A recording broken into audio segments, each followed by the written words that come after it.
Hello everybody, in this tutorial I'll show you easily how to gather gold wire in Icarus. This is going to be especially useful for making electronics.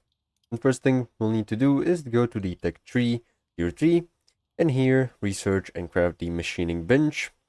Also, to reach the tier 3, you'll need to reach a level 20 character.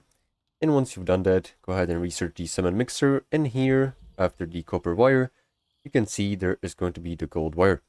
Also, you'll need a concrete furnace to smelt some refined gold from some gold ore. Once you craft the concrete furnace, place the gold ore inside of it, and this is going to give you from 2 gold ores 1 refined gold. Take this ingot into your inventory and go to the machining bench, where then you can go to resource tab, and here craft the gold wire from the refined gold. And this is pretty much all how to get it. Make sure to like and subscribe if you found this helpful, and see you in the next one.